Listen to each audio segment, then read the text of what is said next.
नमस्कार, स्वागत है आपका संवाद 365 में। आपके साथ मैं हूं दिग्विजय सिंह चौहान। हाजिर हूं उत्तराखंड की खबरों को लेकर। आइए नजर डालते हैं उत्तराखंड में क्या कुछ खास चल रहा है, क्या कुछ उत्तराखंड की खबरें हैं।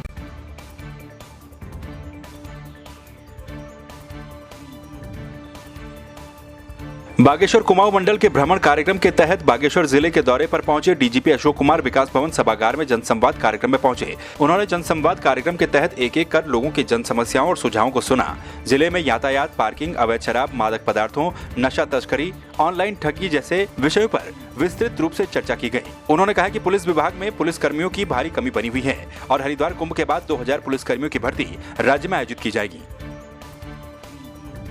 ट्रैफिक में लोग यहाँ पे एक चौराहे पे ट्रैफिक लाइट्स वगैरह लगवाना चाहते हैं, रेड लाइट, और सीसीटीवी कैमराज को बढ़ाने की बात हुई है, पार्किंग्स को बढ़ाने की बात हुई है। तो उस सब पे जो है सकारात्मक वो अपनाते हुए जल्दी इन पे जो है आगे बड़ी कार्रवाई करेंगे। इसी तरह से ड्रग्स पे और साइबर सुरक्षा पे चर्चा हुई है, कैसे हमें जागरूकता फैलानी है और कैसे एनफोर्समेंट बढ़ाना है, दोनों पे चर्चा हुई है। भारी कमी तो पूरे प्रदेश में असल में 2000 पुलिसकर्मी कम है हमारे पास, और पिछले 4 साल से 5 साल से भर्ती नहीं हुई। तो ये हम कोशिश करेंगे कि मई तक के कांस्टेबलों की भर्ती हो।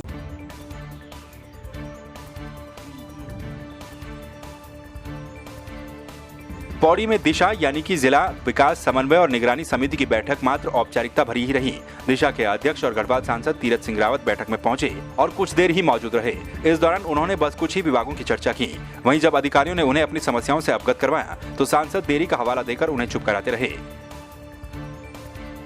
विकास समिति ये रूटीन बैठक होती है और ये हर 3 माह बाद हम लोग लेते हैं। ये चौथा महीना हो गया।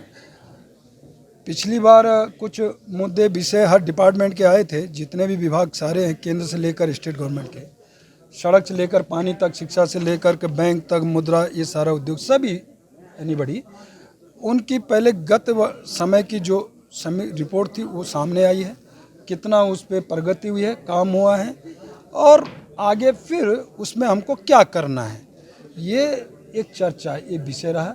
कि मेरा अधिकारियों से हाथ जोड़ के विनती है कि किसी सरकार के दबाव में काम न करें। सरकारें आती रहती है, जाती रहती है, लेकिन हमने भी यही प्रदेश में राजनीति करनी है और आपने भी यही नौकरी करनी है।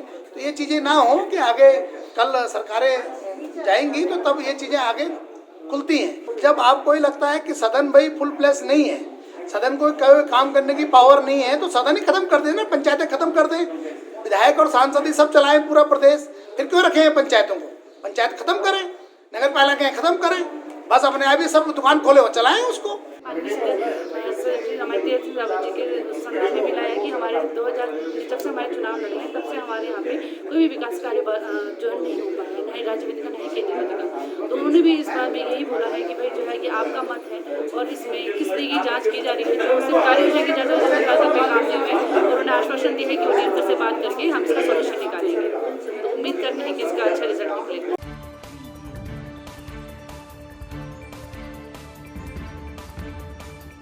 उत्तराखंड जन एकता पार्टी के नई टिहरी स्थित केंद्रीय कार्यालय में केंद्रीय अध्यक्ष दिनेश धनई की अध्यक्षता में कई युवाओं ने उत्तराखंड जन एकता पार्टी का दामन थामा। पूर्व छात्र संघ अध्यक्ष, क्षेत्र पंचायत सदस्य और कई युवाओं ने उत्तराखंड जन एकता पार्टी की सदस्यता ग्रहण की। युवाओं ने कहा कि बीजेपी और कांग्रेस रोजगार देने में विफल साबित हुई हैं, इसीलिए उन्होंने जन एकता पार्टी का दामन थामा है।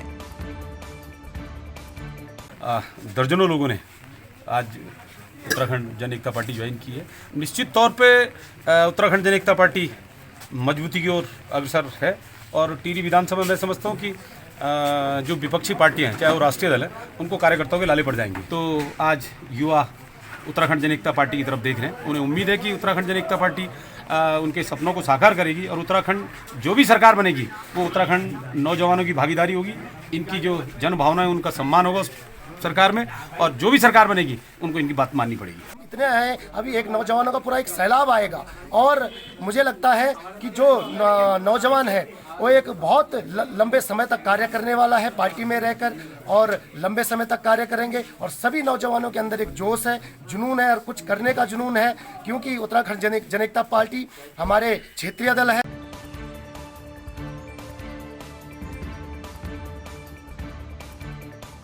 आगामी विधानसभा चुनाव की तैयारियों और पार्टी संगठन को हर स्तर पर मजबूत करने के लिए कांग्रेस की विकासखंड सभागार चंबा में बैठक हुई। बैठक पार्टी के वरिष्ठ नेता और गंगोत्री के पूर्व विधायक विजयपाल सजवाण और कांग्रेस के वरिष्ठ नेता पूर्व विधायक विक्रम सिंह नेगी के दिशा निर्देश में संपन्न हुई। इस मौके पर पार्टी संगठन को हर स्तर पर मजबूत करने और आगामी विधानसभा चुनाव की तैयारियों को लेकर रूपरेखा तय की गई। प्रत्येक विधानसभाओं की और जिले की, और निश्चित तौर पर कांग्रेस का जो 2022 का जो चुनाव है उसे फतेह करने के लिए किसी तरह की कोर कसर न रह जाए, इसलिए ये उसका पूरा प्रयास किया जा रहा है कि प्रत्येक बूथ स्तर पर कांग्रेस को मजबूत करने का काम किया जाए। तो कैसे हम अपनी सरकार, कांग्रेस की सरकार बन पाए, उस परिप्रेक्ष्य में मुझे दायित्व दिया गया टिहरी गढ़वाल के प्रशासनिक जिले का कि इसमें हमें संगठनात्मक जिले, ब्लॉक और न्याय पंचायत स्तर और पोलिंग बूथ स्तर पर कैसे हम अपने संगठन को प्रभावी रूप से मजबूत कर पाएँ, उनका तालमेल बंद करने के परिप्रेक्ष्य में आज यहाँ पर समीक्षा बैठक आज मैं ले रहा हूँ। और साथ ही 14 तारीख को श्रीनगर में एक बहुत जन आक्रोश रैली, गढ़वाल की जो पहली रैली हम कांग्रेस पार्टी की होने जा रही है।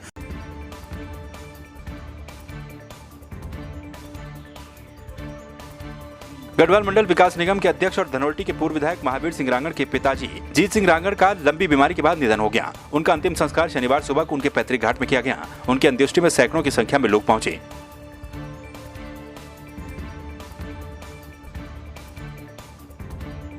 गंगोलीहाट तहसील के नजदीक सिमलकोट गांव में असम राइफल में तैनात 36 वर्षीय महेंद्र सिंह मेहता का निधन हो गया। 3 महीने पूर्व इम्फाल में पेट्रोलिंग के दौरान जवान घायल हो गया था। तब से इम्फाल में उनका उपचार चल रहा था। निधन की सूचना के बाद घर में मां और पत्नी बेसुध हैं।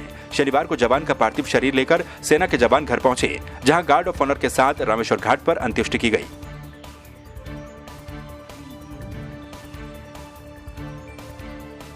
कोरोना महामारी के बीच साल 2021 में होने जा रहे कुंभ मेला अप्रैल महीने में ही होगा। सरकार मेले की विधिवत अधिसूचना जल्द ही जारी कर देगी।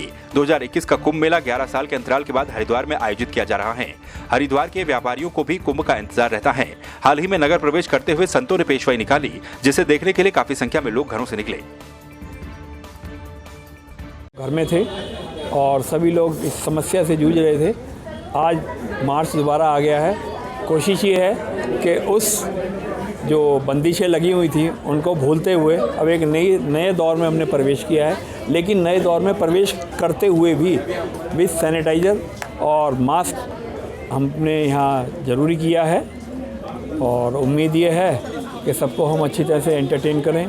रेट्स हमारे रिजनेबल हैं और टेस्ट हमारा जो है कोशिश है कि अव्वल रहे, बाकी ईश्वर के हाथ है। लेकिन भैया जो पेशवाई हमारी निकलती थी दिसंबर में, लेकिन कुंभ में इससे पहले कोरोना आया, उस चक्कर में हमारा पैंडमिक टाइम आया, वहाँ से लोगों ने निकलना बंद करा। लेकिन अब निकल रही है पेशवाई, हरिद्वार में रौनक लौट के आ रही है। तो आप देख सकते हैं कि पहले कुछ टाइम पहले तक लग नहीं रहा था ये कुंभ है या नहीं है, बट अब लग रहा है कि हाँ कुंभ आ गया है। लोग घरों से बाहर निकल रहे हैं, पेशवाई निकल रही है, पता लग रहा है कि हमारा हरिद्वार भी सज रहा है, कुंभ चल रहा है। आपने देखा होगा वॉल पेंटिंग वगैरह। और उसी बीच में अब जैसे कि रेस्टोरेंट खुल रहे हैं, होटल खुल रहे हैं, तो ये चीज़ बहुत अच्छी है। अच्छा है, लेकिन फिर भी मास्क वगैरह का, सैनिटाइज़र वगैरह का क्या कहते हैं ध्यान रखना पड़ेगा इस चीज़ से भी, कि हमें इन सब चीज़ों को ध्यान में रख के रखना पड़ेगा, चाहे कोरोना खुला है या नहीं खुला, लेकिन हमें ध्यान थोड़ा रखना पड़ेगा इन चीज़ों का। तो इसलिए सेफ्टी ज़रूरी है साथ साथ में हमारे इसमें। कुंभ अच्छा हो रहा है। अब हमारे बस ये है कि जैसे अभी रेस्टोरेंट वगैरह खुला है, इसके थ्रू ये हो सकता है कि हम यहाँ से भी आराम से खड़े होकर हम देख सकते हैं अपना यहाँ पे वो निकल रहे हैं सारे पेशवाई वगैरह, तो उससे हमें इजी पड़ जाएगा और हमें अच्छा भी लगेगा यहाँ से देखने में।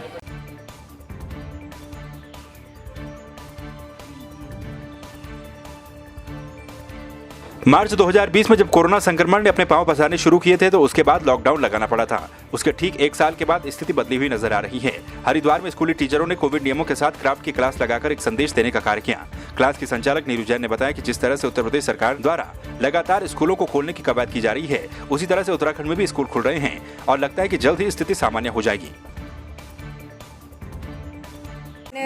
पार्टिसिपेट किया है, बच्चों को क्राफ्ट सिखाया है काफ़ी, और जहाँ बच्चे काफ़ी एंजॉय करते थे उस चीज़ को। और अभी हम लोगों के पास क्वेरीज आ रही थी कि हम उस चीज़ को मिस कर रहे हैं, आप वापस क्लासेस कब से स्टार्ट कर रहे हैं।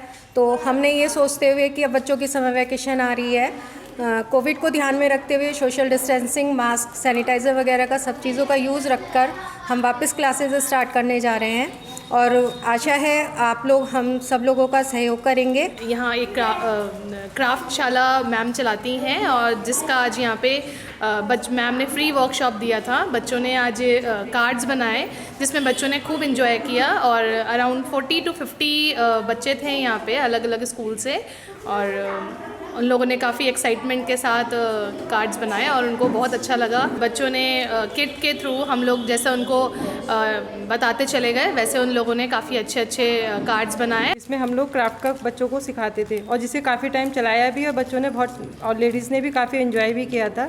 किसी कारणवश हमें बीच में रोकना पड़ा था उसको और हम दोबारा से अब उसे शुरू करना चाहते हैं, जिसका आज हमने फर्स्ट एक फ्री वर्कशॉप लेकर स्टार्टिंग की है और उसमें बच्चों ने काफ़ी एंजॉय भी किया है और काफ़ी अच्छी गैदरिंग भी रही है बच्चों की। अब आगे हमें इसी चीज़ को जारी रखते हुए देखना चाहते हैं कि हम कहाँ तक पहुँचते हैं। तो आपने देखा उत्तराखंड में क्या कुछ खास चल रहा है, क्या कुछ उत्तराखंड की खबरें रही। एक बार फिर से आपके सामने हाजिर होंगे उत्तराखंड की कुछ और खबरों के साथ। तब तक के लिए आप बने रहिए संवाद 365 के साथ। नमस्कार।